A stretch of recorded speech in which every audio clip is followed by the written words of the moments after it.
39 days until Endgame, though. 39 long days. It's going to be the longest wait of our lives. Have you started your... It's going to be the greatest part of our lives. Whatever it takes, man. Whatever it takes. What's up, everybody? Welcome to the first ever... I'm never going to do that. Welcome to episode 12, Dools. No one thought we'd get us here. No one thought we'd get here. Pardon me. A baker's dozen? A baker's dozen! Oh, my God. More cops on duty. I'm, of course, one of your hosts, Harry. With me, of course, is the Freddy to my Jason, Edward. It's a little better Dools, this week. Dooley. You're getting better. I'm not going to lie, if you look over there, I saw a Freddy Krueger cover straight away. Oh, there you go. Yeah, no, actually, I'm thinking now, isn't a baker's dozen anything but 12? No, baker's dozen 13. Oh, okay, right. They make one extra in case one fucks up. Yeah, we'll cut that out and we'll do it again next episode. I'm editing this. I can guarantee that's not being cut out. You're editing this. This is just you listening to it and not changing a thing. Yeah. Yeah, I cut the beginning and the end, or if anyone phones us in and says something a little bit racist, thank you, Mum, then I cut that out as well. Thank you, Auntie Argyle. Yeah, good old Auntie Sue. Dools, how you doing this week, man? Yeah, I'm well, Has. I'm doing quite well. There's a lot to get through. I was going to say, man, this week is going to be a hell of a podcast. Yeah. We've got some things to talk about. We saw some movies. Watched some trailers. We did. And we just lived, We just lived. The trailers, one trailer in particular, is going to be front and center this episode. It's no surprise which one that is. Yeah, Good Boys. The trailer for Good Boys. Oh, I mean, I was actually talking about Booksmart, but each their own. I mean, you're a little sexist. That's all right. Look, just dropping it there. But we also saw some excellent films, which I can't wait to get into. Yeah. Will that precede or succeed the news items has the films that we've seen? Dools, this is our 12th episode. We start every week with what we've seen. Of course. But Dools, let's say just an average man just on his drive to his old medical school. I'm presuming doctors listen to us. Learned people listen to this podcast. True. They come for knowledge. They stumble on this and they don't know exactly what it is, It doesn't really say what it is in the title. What is? I should fend them away and save them. Save them an hour of their precious time. You do whatever you save want some. Save some lives. Save some lives, you good doctors.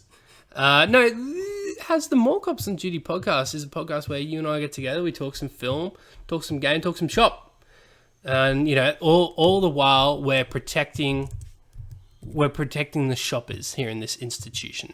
So we're great at our jobs.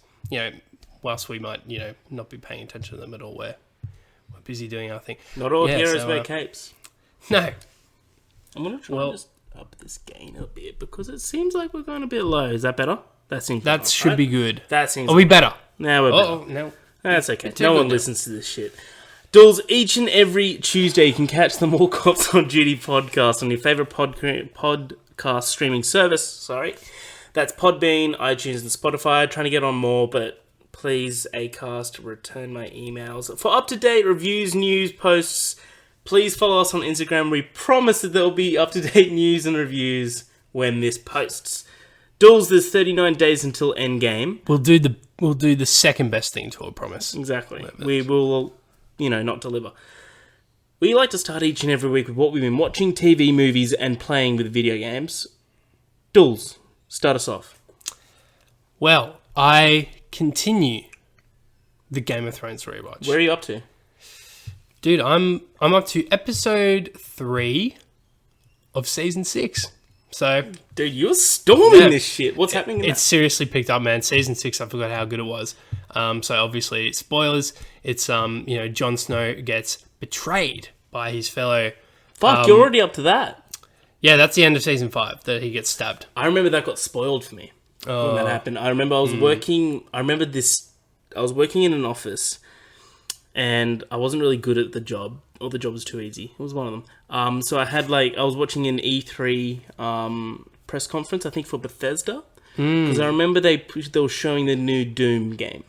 Okay. The new one for 2016 PlayStation. sounds right. Right, yeah. Yeah. And 2015. 2015. It was on Twitch, and in Twitch it was just like, oh my god, this looks amazing. How good's that gone? So much gore. Jon Snow's dead. Oh my god, this looks great. I hope for a June, September release date. And I was just wait. I was like, what? Because I was at work. I couldn't watch it until I got home. That's how I found out Jon Snow died. Unfortunately. And I remember I messaged you and I was like, stay away from Twitch.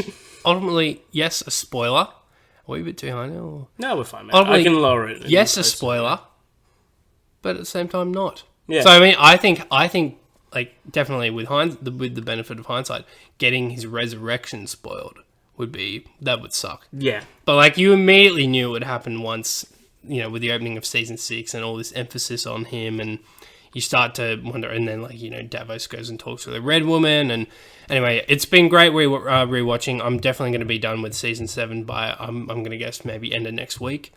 Then you can get into your Marvel. And then the Marvel binge begins. And honestly, I reckon I can do it. Yeah. Honestly, if it's just a movie night, and I could probably knock out a couple over a weekend. Dude, they're a lot of fun. I'm on Guardians of the Galaxy 2 at the moment. Ooh, woo! I'm screaming through it, dude. It's screaming. It's so anxious to get to Marvel, very keen. I mean, the films are all fresh because I actually did a rewatch for Infinity War, but I mean, I'm doing another one. We're in the Endgame now. We're in it now. We're in the Endgame. What movie did we see earlier this week? Dools, we got lucky to get enough to get a preview screening.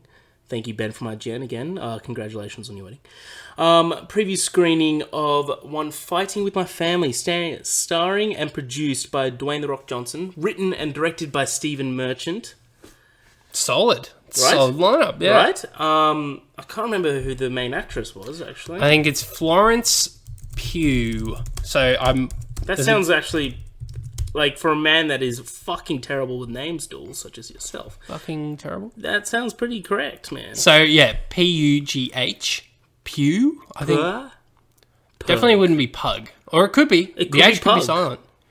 It could be. It could be Florence indeed. Pug. This whole film surrounds the upbringing of the WWE superstar Paige, and her rise into fame and going into the WWE, and how... her progression with her family, and how she was raised in a family of wrestlers. Yes. Off the bat, I fucking loved this film. I thought it was hilarious. It was a lot of fun. It was a lot of fun. Dwayne is in it the exact same amount of time as he's in the trailers. Yeah. 2 scenes, which is okay. You've literally seen the scenes of him in the movie in the trailers. Yeah, you saw his big lines in the trailer, which is fine. Yeah. Like... You're watching this and like, this isn't Dwayne. He's a selling point. He's not an actual character. That's fine. I kind of knew that anyway. Yeah, I wasn't surprised at all. They wanted to use him to put him on the poster. But I think a good sign was that I was never wondering where he was. Yeah, I wasn't like, where's Dwayne now? The story and the leads was strong enough. Yeah. That I was just like, I was engaged the whole time, and like, I was interested by Paige's journey and how she interacted with her family, and I was never wondering where The Rock was. Paige, great character, great actress as well, really well played, development awesome. Not the best character in the whole movie. That was by fucking far Nick Frost. Oh my goodness, yes. Nick Frost was hilarious. Like, even to the point of, like, the conversations with The Rock that he had over the phone, where he's just like, I'm The Rock. He's like, yeah, mate, and I'm Vin Diesel. And he's just like, prove it to me. He's like, if you smell, The Rock is cooking. And he's like, bullshit. And hangs up. I'm like, oh, Nick Frost has more than a few moments in the film. And, he's just the funniest cunt. Yeah. Like, he so absolutely good. Is. It's one of the... I reckon it's his best role since Hot Fuzz. And The World's End. Oh, you didn't love him in Paul? Love him in Paul? Paul was okay, man. Did Edgar Wright do Paul? I have no idea. I'm gonna look up. That would disappoint me if he did. I don't think he did. It's not. It doesn't feel like an Edgar Wright movie. No, it wasn't. Yeah. Or didn't go well in box office though. Greg Mottola. He directed Superbad. Fair enough. Oh wow. Oh okay. That would explain Seth Rogen's involvement. Yeah, absolutely. But Yeah. Enough about Paul has. Yeah, so fighting with our family, or with my family. Fighting with my family. Really solid movie. I think, the brother as well. Also, Lena Headey, great performances from them. It was touching, funny. Brother is played all of by... that. All of the above. Sorry, continue. Sorry, I showed this up. By Jack Loudon. Jack Loudon. He's done Mary Queen of Scots. He was in Dunkirk. He was in England Is Mine. He's got a pretty very solid... British. Oh, and of course, how can we forget Vince Vaughn? Oh, of course. The Vince manager. Vaughn was great. Yeah, he was I great. thought he was really, He was really great. good. He was in it a lot more than I thought he would be, which I'm totally okay with. I'm a big Vince Vaughn fan, especially in his early days, like with Swingers. I thought he was awesome in that as well. But absolutely, bottom of the line, definitely go see Fighting With My Family. Even if you're not a WWE fan, it's just a lot of fun. It's definitely Office-esque. Like Steve Merchant helped create Office with Ricky Gervais. He helped write it. So you can definitely feel that like sort of English humour in it. Especially when it goes back home. Yeah. With the family. Dools, would you say this is a day one see or a see in the cinema or stream it? I think it just makes a cut for a day one. It's a very solid outing, and I think as you said, even if you're not a wrestling fan, I think there's still plenty to enjoy. Yeah, absolutely, dude. Go to our Instagram to see our full review because it will be up there. I swear, it'll be there. Dools, I ventured to the cinema a couple times this week to see Captain Marvel 2 more times, so I've seen it a total of 3. Whoa! I think that's the total amount I've seen it, but I liked it a little bit more than I did the first time. Oh, cool. Definitely just like the little like threads of storytelling I don't like towards what the main twist is, basically. You appreciated the nuances a bit more. I did indeed. The 90s vibe is not really prevalent, like it's not really necessary. I didn't feel like it. There's still the 90s gags still really hit. I thought it was funny with the downloading the CD wrong. I thought that was hilarious. What's his name? Ben Mendelsohn is very good in this. Oh, he might be the standout. Yeah. I think Fury, just because he's simply given more screen time, but if Ben Mendelsohn was given the same amount, his delivery of lines was just like, can you turn it into a filing cabinet? Why... What I wanted. His comedic timing. I mean, I haven't really, he's been in a ton of stuff that I haven't seen. I'm sure, but he's mainly the really bad villain. Yeah, and that's what was so surprising and enjoyable. Again, how they subverted expectations, and the Skrulls weren't the villains, at least in this. And he was just an ally, and he was funny. Exactly. I definitely want to get to see it again sometime. You should do it, man. I have been playing a lot of Apex Legends. Got another championship this morning. Ooh, good stuff. That game continues to be better and better every time I play it. It's very fast paced, which I love. Yeah. There's not that much else to say on this. I think you mentioned a couple more things. I think you mentioned not too long ago, maybe on the 2 podcasts ago, that they were bringing in Titans. Is that still happening? I haven't heard anything against it, but I think that Do you think there might have been a rumor that maybe just got out of... Yeah. Maybe. I know they're bringing in new legends. Because that would be fucking huge. You wouldn't be able to escape that. Then they'd pretty much I reckon it might be this, though. I reckon they might... they're bringing in new legends, and one of the new legends' superpower might be to bring in a Titan. Well, that would make it severely OP. But it might not be a massive Titan like in Titanfalls. But you know what I mean? No. I think there's definitely room down the track. The game is obviously doing well. I don't know if we've mentioned on it before, but it recently hit 50 million concurrent players. That's amazing, dude. Which is, That's crazy. So I think Fortnite's max was 200-something million, which is insane.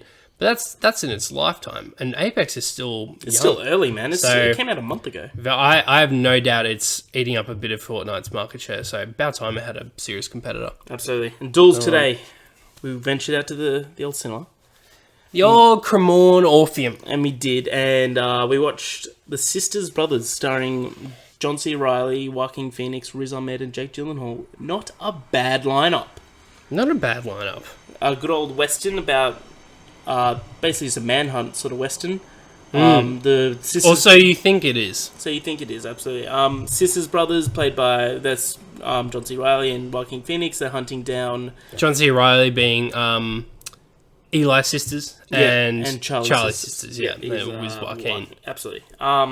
You're hunting down Riz Ahmed, a man by the name of Worm, who has come up with a formula to put into the waters, to put into a river stream to illuminate gold.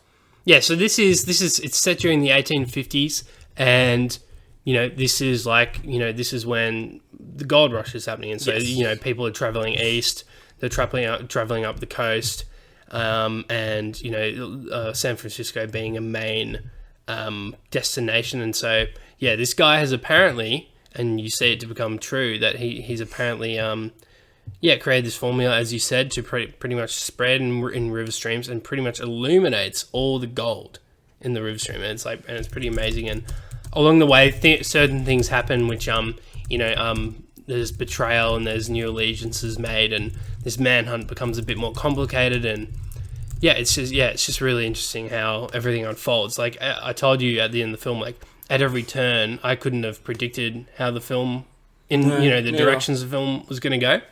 And it was just really refreshing. So it's not like a Last Jedi type thing where it's just like, we're subverting expectations for the sake of subverting expectations, but it doesn't pay off in ways that you would like it to, or in ways that I think are rewarding. But I think in this case it was.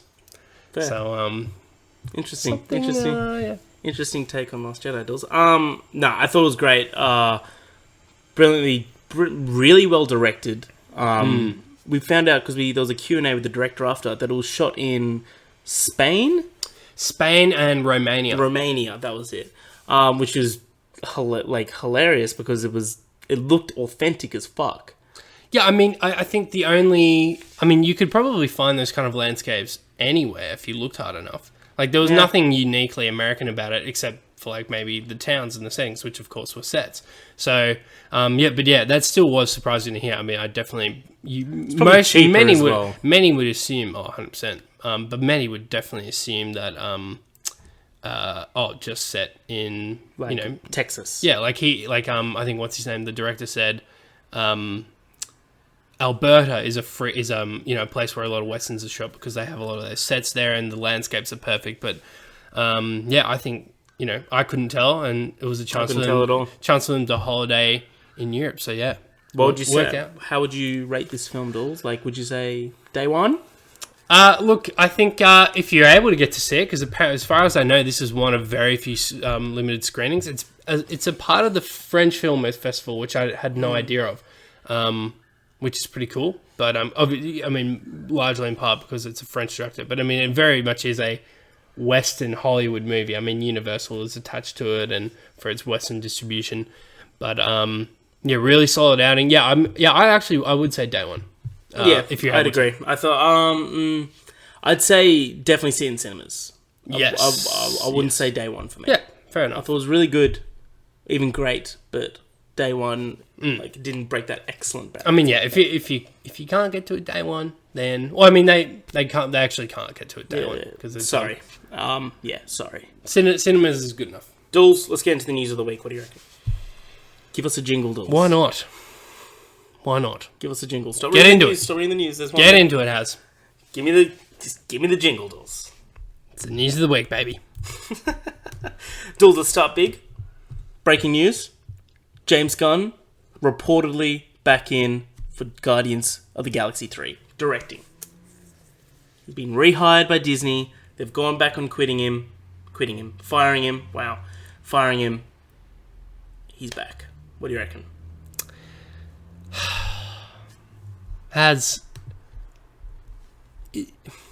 We don't always get really good news on this podcast. Rarely. really good news. I have to bring out the trash can more often than I'd like to, and I'm a pretty generous person by nature. But this is excellent news. It is. And in light of another, Marvel trailer that dropped, this is, it's just excellent. I'm over the moon. It is. I don't think the podcast was a thing when this first all unfolded, but a quick recap is, he said some distasteful stuff on Twitter 10 years ago. A decade ago. Which he apologized profusely for.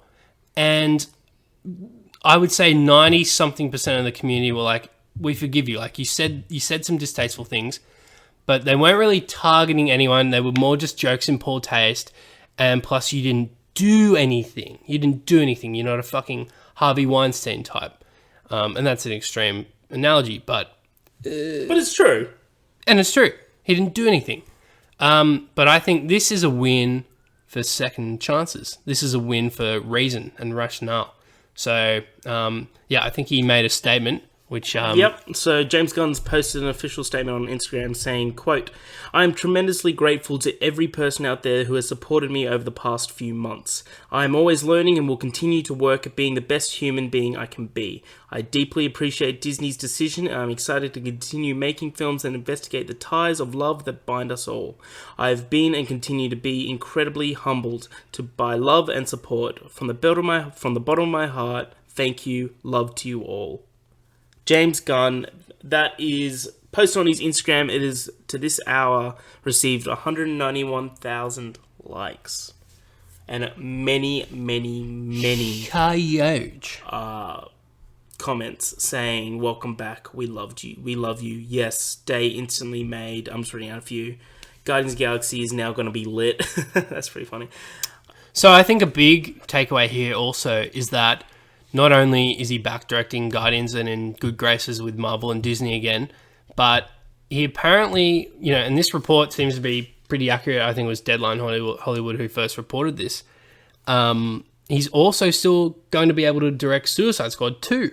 So yeah, that's excellent. That's that's actually really cool. That obviously, just means Marvel were that desperate. Well, not desperate, but like eager to get him back on board. Like, this is where he belongs. And you can only imagine maybe some more things were happening behind the scenes this whole time. Maybe the cast and crew were rallying. That's what I think's happening. Like, get him back. Kevin Feige has actually been a little outspoken in saying how he thinks James Gunn was integral to bringing the Guardians to life and how much he contributed. I think and from what I remember when it all first unfolded, it was Alan Horn in particular, who chairman of Disney, who was just like. Disney Studio, who was just like kind of like, playing the role of devil's advocate and being like, no, we can't bring him back. Like it's, bad for brand image, blah, blah, blah. Apparently Bob Iger and Kevin were like, they were open to bringing him back the whole time. So I think Alan, it sounds like, finally came around. So thanks, Alan. You fucking took your time. Jesus Christ. So Guardians of the Galaxy is going to be great. I bet you, I'm putting this out there now, because of this, Guardians of the Galaxy 3 is going to make more than Guardians of the Galaxy 2. I don't know if it's like that big. I feel like if you're big on social media and you're, I feel like we can't tell about box office. Did you see how much Captain Marvel's made now? I think more than Black Panther. Well, I don't know if it's made more yet, but it made it in the opening weekend. bigger weekend than Black Panther. Almost $500 million in the opening weekend. $500 million in 3 days. That when's this superhero fatigue I keep hearing about coming along? It's not coming, dude. Do you remember Spielberg said that years ago? Yeah. Like before. Jealous. Yeah, it was like just after Avengers came out. I think it was 2012, where he's saying that superhero fatigue will happen. It's almost 2020, and then Spielberg walked out of Winter Soldier. He was like, "Ooh, that was good." Damn, why didn't I think of that? Welcome back, James Gunn. We are excited that you're back. Round of applause for James. Thank you. I'm editing that. Thanks, Dools. I'm going to have my headphones on. That'll keep you on your toes. You're going to forget about that when you edit it. It will indeed. Just looking down my list of stuff to talk about today, Dools. There's at least two I don't really want... Don't read it, Dools. Don't read it. Trust me. There's at least two that I know that you will want to put in the trash. Yep. Should I just pull out one now? This is my prediction. Or should I just... you know what? We're not going to do that yet. Earlier reviews of Shazam have come out, Dools. All are saying that it's great. Bunch of fun, load of heart, absolutely hilarious, perfectly cast. This is yet another layer to this beautiful year of film. Another one has gone to us. We've won again. Look, I'm glad DC is finally finding their footing. It's taken a while. I'm actually in the small minority that, I remember watching the ultimate cut of BVS and being like, this is like, it's not a bad movie. Like, goodness gracious me, its flaws it wears its flaws on its sleeve, But it's not a bad film, and Affleck was a great Batman, and Cavill was a great Batman. And, Cavill was still good as Superman, etc. and so on.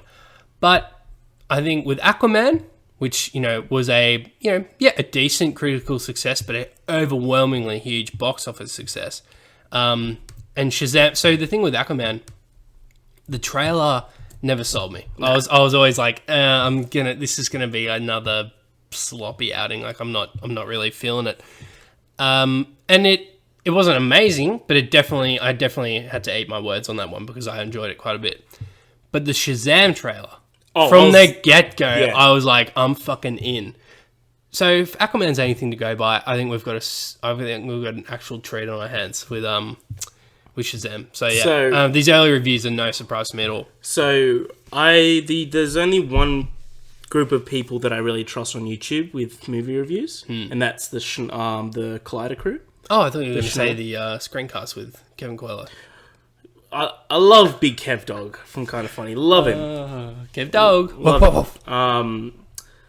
But to say that Elton John shouldn't... he was surprised that Elton John sold out arenas. Let's not go down this path. It gets you worked up. It gets me worked up. Yeah, so the Collider crew. Sorry, I was off track. Collider crew, the head of the Schmoes, Christian Harloff, he saw the film and he said that it's his favourite DC movie.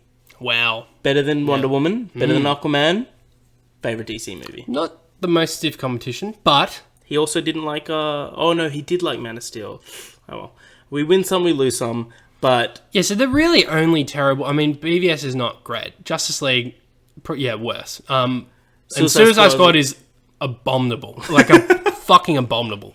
But, 3 big misses. And now it seems like... and I actually think Man of Steel is quite good. So that's 5 hits, 3 misses. Then I think they're starting to find their footing. So I'm hopeful for the future of DC. Good on them. Good on them, Dools. I reckon, though, this will be linking to another story I didn't have on the list. Flash is filming at the end of the year. Oh, cool. Cool. I'm keen for that. I like the Flash a lot. So, and I thought Ezra Miller was good. So. Yeah, exactly. But yeah, keen for Shazam. Comes out in a couple weeks for us. You'll definitely hear full review from us when it comes out. Dools!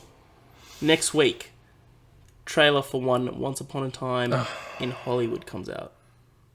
Are you ready for this? It will probably drop before this podcast is posted. Well... We'll be doing a frame by frame, I'm sure, for the next... Yeah, that's topic of the week next week. Done. Yeah, 100%. There's not much to say about this. We're very excited about this movie. Tarantino, it's been 3 years since Hateful Eight. And, I can't wait. Can't come soon enough. Awesome. Yep. Dools, Annabelle 3 has got a confirmed title of Annabelle Comes Home. Where's the recycling bin icon? Okay, cool. Fair enough. Sorry, Annabelle. The second one was good. Though, Dools. Okay, fair enough. Dools, 3 trailers have come out. Well, 4, but we're talking about Endgame for the topic of the week, but 3 other trailers have come out this week. Good Boys. Let's start off with Good Boys. Let's do it. Produced by Seth Rogen. One of the main kids is Jacob Tremblay from the film Room. Should have been nominated for Best Supporting Actor, but we won't get into that. Movie looks good. You didn't like it as much as I did. Movie looks good. I don't know. I don't know what to tell you. I didn't find it funny. The trailer didn't grab me. Fair enough. Movie I'm actually hearing is decent and funny. But it's gotten reviews. IGN gave it 8.5. Yeah, we all know what IGN could be like. That's true. I just sorry, Ben. I'm not going to be rushing. I'm not going to... that's not a reflection on Ben. No, Ben's a good guy. No, but I don't know. It didn't sell me. This is not a movie I'm going to be rushing into the cinemas to see. More than likely, you're going to see it, maybe, media screening or otherwise, and you'll report back to me. If you say I need to see it, then I'll trust you. But, otherwise... Not for you. Yeah, no. Fair enough. Dools, another trailer came out. Booksmart, directed by Olivia Wilde. I believe it's her debut. It seems like a female Superbad.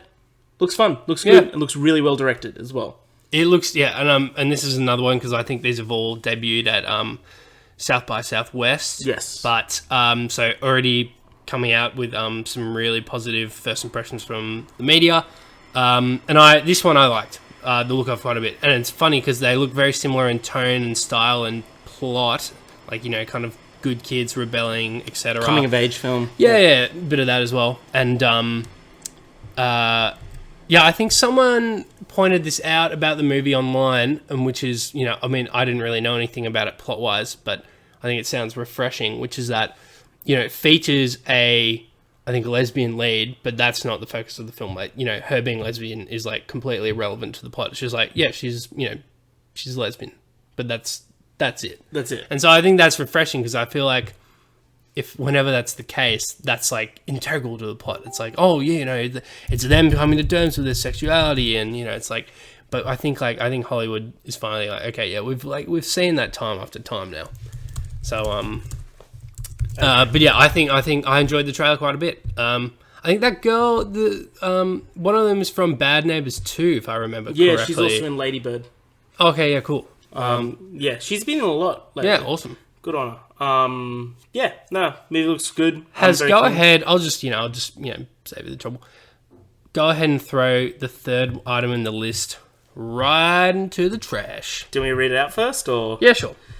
Bohemian Rhapsody sequel might actually happen. You know where to put it. Okay. That's so unnecessary. Yeah. It's so unnecessary. What are they doing? What are you talking about? Like, Brian May was saying that there's more story after the Live Aid scene. I'm like, why would we make another movie? Bohemian Rhapsody 2? What? We're going to be... Half the movie will be in a fucking hospital. Yeah, like...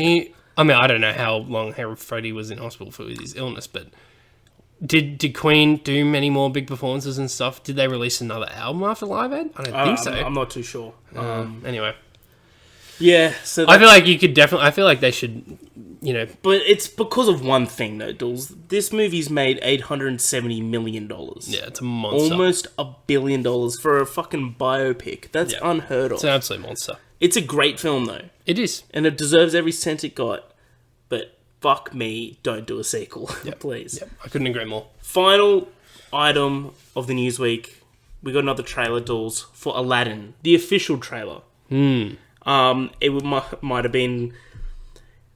Let's say that the second teaser came out and didn't get as bad a reception as it actually did. We might have been waiting another month for this trailer, right?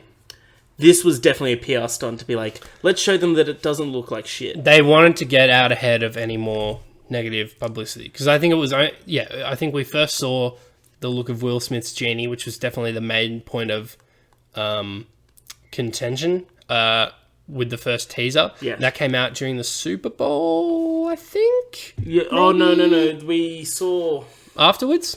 We saw... the first teaser, we didn't see Will Smith. We heard him.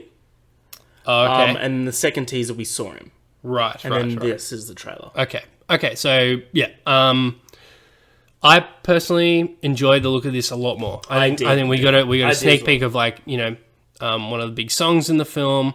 A lot. Just some big set pieces and stuff. And it sold me. Like I don't remember the Aladdin animated movie as much as I do the others. Yeah, so it's close. So I definitely want to watch it Lion again. Not at all. But I definitely want to watch it again, get a feel for it, and then prime myself for the live action outing. But I think it looks good. Yeah. So. I reckon there's going to be a few Will Smith raps in there. Oh no! I feel like there has to be though. A little bit of party starter. Yeah. Okay. Millennium time. I'll allow it. Yeah, fair play. Do you reckon there's going to be a Fresh Prince reference? Because I feel like there was in the trailer. Because where he's just like, I can just make you a prince. And then he snaps, and there's like... Well, the outfit does look a little... Looks, right? I'm going to pull it up. Because it's like green and pink. Yeah, exactly. Like similar to the title intro in Fresh Prince. Exactly. I'm just scrubbing through the trailer. What do we think had... Yeah. That looks like Fresh Prince attire. Yeah. I think maybe they make it a surprise for the movie, and it's actually like... I reckon if Will Smith is in Fresh Prince a Fresh Prince outfit, this movie's a 10. Yeah, I think maybe before they're going to this party or something at Jafar's palace. He's like, what about this? Maybe, and then one of the outfits is Fresh Prince. That's a good idea. How do you think, or do you think, do you think they even do it at all? A nod to the late Robin Williams. Oh, they have to, right? Yeah. They'd have to. Like, if not, then at the end, this has to be a tribute to Robin. I think, I definitely think they'll have a nod in some capacity. Maybe even Zelda has a cameo in a role or Zelda's something. the daughter But of Robin Williams. but to be completely honest, like, she's not like a very, like, no one really knows her. Yeah. So, yeah, I'm sure that something for Robin. But, yeah. One thing I want to say that, like, I personally was very spoken that I did not like the look of the genie in the second teaser. Yeah. I'm sold on him now. I think he looks fine. The musical numbers look great. So I'm totally sold on him. What I'm not sold on is Jafar.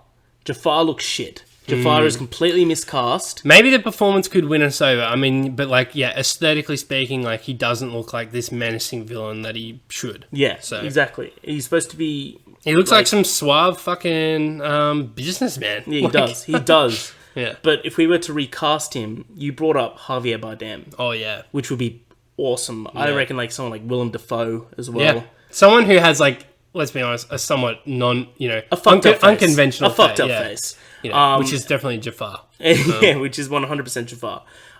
That right now is the one thing that I'm not looking forward to at all, is the depiction of Jafar. But now Genie, I'm sold, kind of. I think the performance fine could with it. potentially win us over, but yeah, we will have to see. Exactly, Dools. That is the news of the week. That is it. We're done for another week. Wow. Should we finish now, or do you want to talk about something else, maybe? Or let's get into it, because I need to be gone by 6. fair play. That's fine. Topic of the week, Dools. Give me a jingle. It's the topic of the week. Nice. I like that. Dools, a little trailer came out this week. Just a little indie movie. A little indie movie. I think its budget is, about $320 million. You know, Chris Hemsworth Instagram caption was, when he posted the trailer, just a little side project I did with my mates over the summer. Really? Yeah, I'm going to look that awesome. up. That's It was hilarious. awesome. Yeah. Chris. We're, of course, talking about the brand new, just came out on, I think, Thursday evening for us, Avengers Endgame trailer. Whatever it takes. Goodness me, sir. No, it would have been at the top, maybe. Of this? Oh no, wait, maybe it was with a poster. Oh, maybe. I'll find it. Don't worry about it. Yeah, anyway. It's fine. It might be Twitter or something. Yeah, maybe. Oh my god. Do we want to get it up for our play-by-play?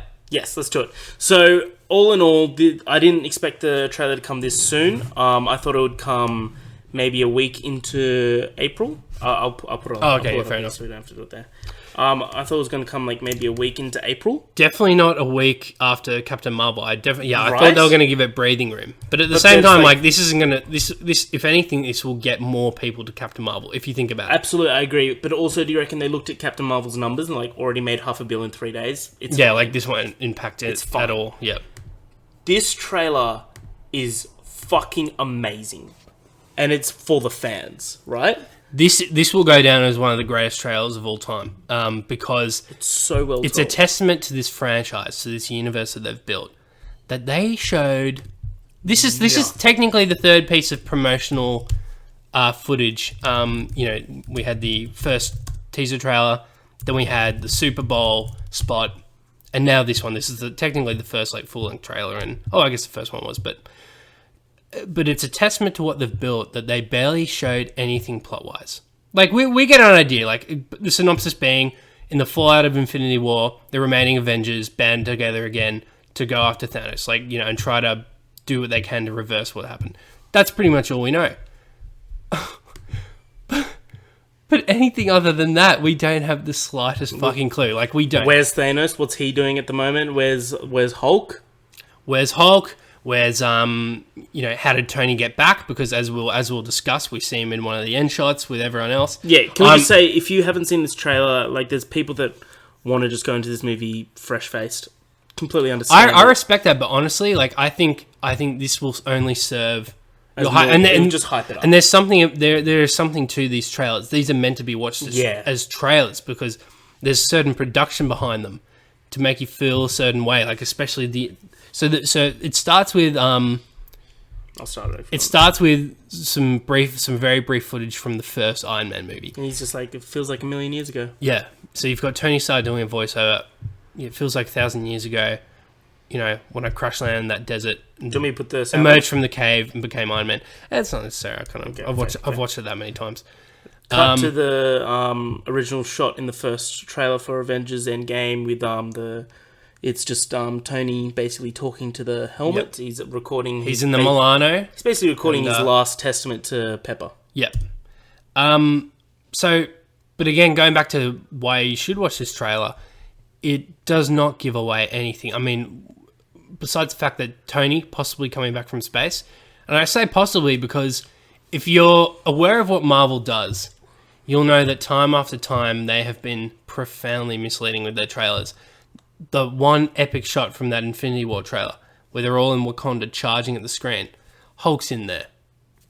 Never happened. Hulk was in Infinity War. He was with the exception of the intro scene in Infinity War, he's not in the movie. Yeah. I actually don't think Tony's going to be there. Really? I actually don't think he's not going to be in that shot. Interesting. I don't think he's going to be. He'll be elsewhere. Whether that Tony in that universe, in that reality dies, maybe he does get stuck in space. Maybe he doesn't get back. He's not in that final shot though. Interesting. Nebula is, but Tony isn't. I like that. I like that a lot. So then we get because what we still have him stuck in space. We still have the, him, desolate Tony Stark stuck in space, and then you just show him at the end. No. There's something to it. There's something fucking to it. I like that. So we get shots of Tony in space in the Milano. Just looking out, we've seen these shots before. Again, it's going over shots for the past films for Captain America. So it's Captain America 1, and I've got the quote from Peggy Carter that the world has changed. None of us can go back. All we can do is our best, and sometimes the best we can do is to start over. So that's the most important sentence. And a lot of people are like, "Oh, is this new words?" She says that in Civil War. Winter Soldier, sorry. Yes, Winter Soldier. When he visits her bedside. So what they've done here is, although, this is like a swan song, this is the end game for the original Avengers. So, there's the spotlight's definitely on Tony, Steve, Bruce, Natasha, Clint, and Thor. But it also does it also harkens back to the Trinity's first solo movies. So Iron Man, Captain America, and Thor. Okay, yeah. So, the Trinity will obviously have their moments, have their focus. Dude, I'm just picturing like a scene where it's just Cap, Iron Man, and Thor versus Thanos. I can't.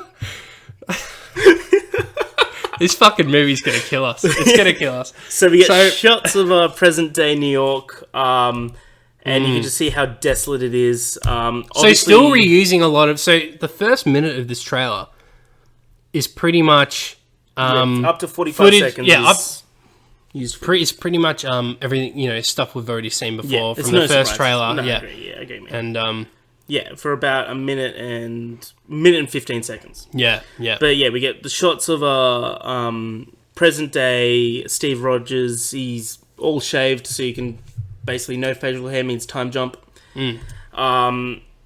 What I find interesting is actually 37 seconds in new footage, we finally see Hawkeye, not Ronan, Hawkeye. He's with his daughter on their ranch. You can see his son and the wife in the background. And I think has definitely, very safe to say, pre-snap. Yes. Yep. I think this is happening. I think you can agree. This is happening incredibly early in the film. I wouldn't be surprised if it's within. I mean, it could be a flashback. It could be when Nat's confronted Clint in what looks to be Japan or something, maybe China, and she's like, "What happened? What's happening?" And maybe he was recounting it, and we get a flashback. Or I think what could even be even fucking cooler if it's like the cold open of the film, Clint's family just decimated before his eyes. I think that's what's gonna. That would put where I'd put my money on, and that would be incredibly brutal. Yeah, where he's just holding his daughter in his hands while and she literally crumbles away. Yeah, that'd be amazing. But you can see that she's practicing archery and she's bang on because her father is fucking Clint Barton. So apparently, a lot of people, speculating, and the comics better than me, that she will become Kate Bishop. Does that mean anything to you? that rings a bell. Shit. So I think from what I understand, she becomes like the new Hawkeye. I feel like they're just saying that because has one shot of I know. like, but I mean, I think Endgame's definitely going to see us a new era of heroes. Yeah, she's how like many the new ones they female introduce Hawkeye. in Endgame, I don't know, but I mean, nice. But yeah, then it cuts straight away to the scene in Japan that we've seen of Hawkeye now Ronin. Yep. Where you can see he's fucking changed. Ronin I describe as the Punisher with a sword. Oh, yes. Where he's obviously there was heaps of guys in white suits. We're gonna just straight away assume he's in what seems to be Tokyo. They're probably Yakuza.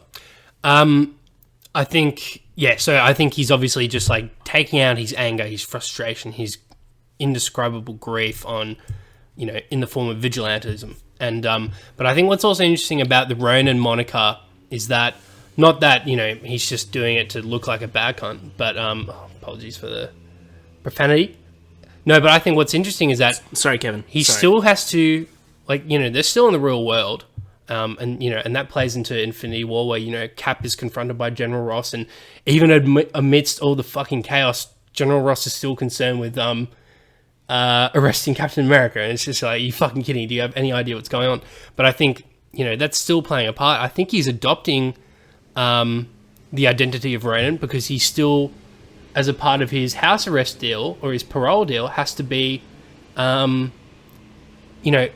Hawkeye can't be going around doing what he wants. So he's I think the Avengers probably hear these rumors of this guy with this sword in Japan, and they're like, could it be Clint? But they wouldn't know. I think this guy's hiding his identity. So, I think that's the only reason. It's kind of fascinating to think about that. That's like, they're still playing into those real world dynamics. Yeah, we see Natalie Scarlett Johansson. She's confronting Clint in Japan. That might be where there might be the flashback scene. This would be where the Peggy Carter, we get the flashbacks of both, that was Civil War? Yep. With the thing, with the... Sorry, Winter Soldier is her voiceover. Yep, but the funeral is Civil War. Yes. Yep, cool. And we get a view of Asgard, which is now destroyed, so, that's, Thor I think, 1? it's just a reminder of everything... Is that Thor 1? That would be Thor 1, yes. Or it could be 2, I mean, honestly. I feel like that was when he... Definitely wasn't 3. No, it wasn't, but they dyed his eyebrows blonde, and you can see that they're really... Oh, yeah, maybe that is one. That is one. So see if they don't there.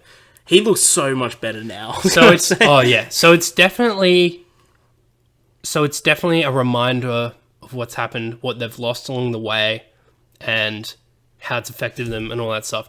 And see how far we've gone. Then we get people being dusted. We see Falcon dusted. Denai Guerrera. What's her name again? That's close enough. Her name's Okoye in the film. Okoye, yeah. But yeah. That's what I meant. Cool. Okoye, done. Oh, no, she was holding Black Panther. Black Panther's done. She's alive. And we see Scarlet Witch and Vision. Well, Scarlet Witch is done. Vision's already dead. Sorry. And we see Steve Rogers basically putting his hand to the ground of what used to be Bucky. And he says that we tell people to move on, but we don't. Not us. You butchered that. Some people move on, but not us. I thought he says that we tell people to move on. Some people move on, but I swear in this trailer he says... Maybe he does to some extent. That's the line though. Like, not us. So then things start to ramp up a bit in this trailer, and they're kind of driving at what... there's so much happening here, these little flashbacks. I think it's very interesting to think about what's happening with the obvious time jumps. So some obvious ones are Cap and his beard, which, not in the trailer, but we confirmed to have his beard still at some point in Endgame due to the Captain Marvel post-credits teaser. And also, I think the biggest indicator, the biggest one is Nat's hair. So yeah, blonde to red. Yep. What I've noticed is, Captain Marvel, we know from the post-credit scene, comes maybe within the first 10 to 20 minutes of the movie, because they're still at their Infinity War selves. Nat with the blonde, Cap with the beard, etc. And we also see that at the end of this trailer, when she appears, Nat has a blonde hair still. Yeah. So, my theory is that actually Paul Rudd, Ant-Man... So my theory is that they clearly want to go fight Thanos immediately. Like, they think, like, we got to go find him again. We've just got this new asset on our team, Captain fucking Marvel. Let's go fight him. I think they go try find him. I think they lose. I think they come back. I think and then I think the time jump happens. Then I think Ant-Man shows up. Then we see him clean shaven. We see Nat red hair. And then that explains the time jump. Interesting. I think we see a fight with Thanos within the first half hour. And I think they lose again. And I think they come back. And then they're like... Anyway, I'm getting ahead of myself, but I'm thinking, like, if we're getting some action, like, it's a fucking Avengers movie, we're not gonna see them get in the quantum suits, which we'll talk about, and fight Thanos for the first time within, what do you imagine to be maybe after the first hour of the film? Because there'll need to be serious build-up, how Tony gets back, etc. I reckon that's walking into the last fight. They go for round 2 almost immediately as soon as Captain Marvel arrives. I think so. I'd probably agree. She'll be like, I know where he is. You guys ready? And they'll be like, all right. Fuck yeah, let's do it. Let's fucking do it. Nice. And how do we know Ant-Man comes back after the time jump? Because he's in the quantum suits. In the first trailer, when he's at the gate. Yeah. Cap has no beard. But that's true. That's true. Yeah. And for those who could say, oh no, he probably shaves at the start, we know he doesn't because he's in the post. So that's why once you piece it all together, you start figuring out where the time jump is. Yeah. So interesting. Back to the trailer, Dools. Back to it. We get for image of Ant-Man, and he's looking at this telephone pole, and it has missing posters of heaps of people on it, showing that people got snapped. You know what I mean? Then we get what I think this is there's a great line in this that's said around here. I'm going to butcher it though, sorry. Where she says that we owe it to everybody that's not in this room. Yeah. Great fucking line. Even if there's just a small chance. Yeah, that's it. Then I reckon that's towards the end of the film. We see Nat with her original red hair. Let me see Hawkeye. I think that's Nat entering Japan in the Quinjet. Interesting. Okay, cool. Yeah. Yeah, we see the Quinjet. Awesome. Because that looks like Japan's skyline. We see Hawkeye Ronan basically... We'll talk about this in a second. We see Hawkeye Ronan basically just sprinting through a tunnel with fire coming out behind him. He's getting into some shit. Then we see motherfucking Rocket Raccoon riding the back of War Machine, going to war. What exactly have we done to deserve this movie? Could you imagine though, right? After you walk out of Iron Man 1 and then someone came up to you and goes, Dools, in 11 years, you're going to be excited about a raccoon riding a robot. I'll be like, sir, I have no money. Just take my shoes. Yeah, just take my shoes. Then we get the whole... what are your thoughts on Hawkeye's... On the Mo Hawkeye? The Mo Hawkeye. Did you get that from online? Yeah. Yeah, I was like, that's awesome. I'm all for it, man. I think he rocks it. You know, he's got a little bit of a mullet action down the back, but it's all business up front. All business up front. We get the lines, though, Dools. Whatever it takes. And everyone starts saying it. So... Whatever it takes. So Nebula looking furious. Looking like she's charging at Thanos. She has pure rage. Do you reckon that's in the By the way, battle? go back. The scene with Ant-Man. Something's happening. Something's happening in that. So just watch it very closely. Just watch it. Because you can't notice it when we track it. So you'll notice light slowly increasing in the background. Yeah. Maybe the appearance of... Oh, no, not Captain Marvel. She's already appeared. I don't know. Something's happening. Maybe some quantum stuff. I don't know. But yeah, something real interesting. Interesting. Okay. Then we get Thor with Stormbreaker. We get Nebula, what he said, which seems like a desolate background. The shit has absolutely gone down. That doesn't look like Earth. That does not look like Earth. It doesn't. I mean, yeah, it's so hard to tell. I could have sworn that some of the scenes on Earth were on Earth, but turned out to be on Titan. Yeah. I don't know if they returned to Titan. I think it could be the planet Titan 2, I think is what they're canonically referring to, which is where Thanos is retired to. Yeah. You know, and maybe that's just, the wreckage of a Quinjet in the background or the Milano even. I I think we're going to see some pretty horrific shit in this movie. Like, some shit that there are going to be some twists and turns, but I think we can safely assume that, like Infinity War, I don't know if any of it will stick. I think some bits will stick. I think we'll know the parts that will stick. Yeah. Like, say if within the first half hour, lo and behold, like, imagine if, in their first bout with Thanos, say I'm partially correct about them going for this rematch within the first half hour of the film, and they've Captain Marvel and Stowe. Say she dies. Say she fucking gets eviscerated by him in the gauntlet. And then they go back. She's not in the last shot in the quantum suits. The Russos didn't want Captain Marvel to begin with in the movie. They wanted to focus on the original Avengers. How ballsy are they, Hans? How fucking ballsy are they? White. It's just like, you like Captain Marvel? Remember how they dusted Black Panther after how good that movie, after Black Panther? Gone again. The Russos don't give a fuck. Would they...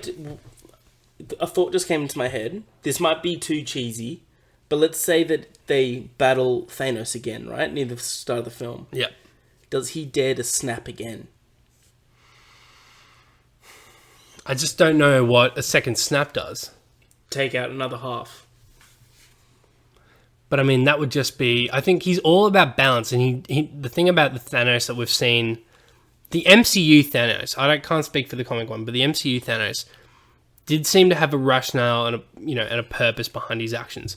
That would kind of defy that Thanos that we'd seen in Infinity War, one where you could almost kind of understand where he's coming from, which is like this, I think the word that they use, which is like some radical environmentalist, like a Methuselahist or something. And that was and how, he's just like, he's all about balance. We've got to have balance. I don't want what happened to my home planet to happen to the rest of the universe. So that, I think, would be a little silly. And that was just to snap again. It's just like, well, there you go. But imagine if they did that, though, and it's just like, Iron Man's now dead. Shit. I mean, I don't know, man. Oh, man. Like, you really cannot predict what's going to happen in this movie. We get Clint saying, whatever it takes. We see Natasha... shooting a target with target range and just hitting the fucking target every single time, doing an amazing reloading, just like out of Expendables 1 with Sylvester Stallone. This is Cap's last stand. We're witnessing it right now. God damn. Cap has the original Captain America helmet. But his suit from the poster has like the scales. It's like a new suit. It's like comic-y. Interesting. So that's a pencil, by the way. Have you noticed this before? And that looks like a microphone. That looks like an aux cord. We're looking at the... That's Avengers. Ant-Man That's scene. the Avengers facility. Someone's come to town. Interesting. Cool. I think because they've been in an office, kind of like environment. That'd be cool. Yep. Ant-Man basically Does flipping over Thanos shit. dare knock on the door of the Avengers facility? That'd be sick. Can you imagine? He's just like, let's take the fight to him, and they're all walking out, and he's standing there. Yeah. And he's like, I have this tool that allows me to see through the eyes of like the universe. You fucking idiots! Like, he's just standing there. And he just fucking backhands Captain Marvel. Like, oh my god! And then we see Tony, and he says the line, "Dools, whatever it takes." And then the music gets on, and we see them just walking through this warehouse. So the theme of white and red finally comes to fruition, and we understand what it means. And comic book fans especially know what it means. So they're wearing the quantum suits. So I think it was very safe to say, based on Ant-Man 2 especially, and, the first Endgame trailer, that the quantum realm was going to play a role, somewhat, however significant we weren't sure, but was going to definitely play a role in Endgame. This kind of confirms it's going to play a fucking role. Like, they're all suited up to go in, time travel, alternate realities. They're doing whatever it takes to go back and undo the snap. So, it's roll in. So who we see in total with the quantum suits, I'm just going back a bit just to list them. Whatever it takes. Dun. So we see Cap, of course. We see Nebula. We see Paul Rudd as Ant-Man. We see Clint, of course. We see War Machine looks fucking awesome. Yeah, dude. We see Natasha, and we see one very pissed off looking Tony Stark. I'm 110% ready. How much would you honestly, right now to see this movie, right now to go into a fucking huge theater, amazing sound, surround sound, recliner chair, big old cup of Coke Zero, how much would you pay? Oh my Maximum. God. To say it right now. Right now. It'd be high. Be very high, man. I feel like, I mean, because part of the experience is also like-minded fans, especially on that opening night, like, you know, the cheering and shit, it's going to be out of control. That's part of the experience, but I mean, so I mean, like, say I'm allowed the opening night experience right now. Yes, so And you can how much I want to pay. Yeah, maximum you pay. Oh man, I feel like it's something absurd. It's gonna be absurd in me as well. I mean, but I don't want to, because it is a month away, and I've been patient this long. It's hard to think that ever since we saw Infinity War, it's been almost a year now. I know. And we've waited so fucking long. Oh man, I would pay. It's just money. I'd pay $1,000. Yeah, I was gonna be like, do I break the $1,000? I'm like, yeah, I'd do it, dude. Like, easy, easily for break $1,000. 100%. This trailer is absolutely incredible. It's so well done. Russo's, I feel so safe. I trust them so much, dude. And they've gone on record, as well as the writers, to being very cocky about this. And most filmmakers and writers don't do this because they don't want to, you know, hype things up too much and higher expectations to a ridiculous degree. But they've been so confident in saying, yeah, you thought Infinity War was big? You haven't seen anything yet. Right. It's like, are you fucking kidding me? My God. And actually, to your point about Thanos doing the snap again, they have said he might, like, you know, they haven't ruled out a second snap. And it's like, but I think there's a bit of wordplay in there. I think maybe we visit different timelines and stuff, and he does the snap. Maybe we truly do see the Mad Titan in one of these Titans. Do the possibilities. It's our control, has. Dools, I'm excited. Are you excited? What the fuck do you think? Dools, thank you so much for joining me again. 12 weeks in a row. No one thought we'd get this far. Episode 12. I certainly didn't. Episode 12 in the books. Dools, do you want to sign us off? Thanks for joining us today for the Mall Cops on Duty podcast. It's been another successful entry, I'd say. Next week we'll get to talk to death another awesome trailer, hopefully. Once Upon a Time in Hollywood, Tarantino's new film. Can't wait. Thanks for coming by. You know where to find us. Instagram, Podbean or Beam? Yeah, no, you got right. Should be Beam. Spotify and iTunes. We will be getting our Instagram up to date, or it will be up to date by the time you're listening to this. All 2 listeners. And Kevin's one of them, though. He's a vibrant young man. He's dedicated, he's a good man. Look, until next time. We're More Cops on Duty, and we're out.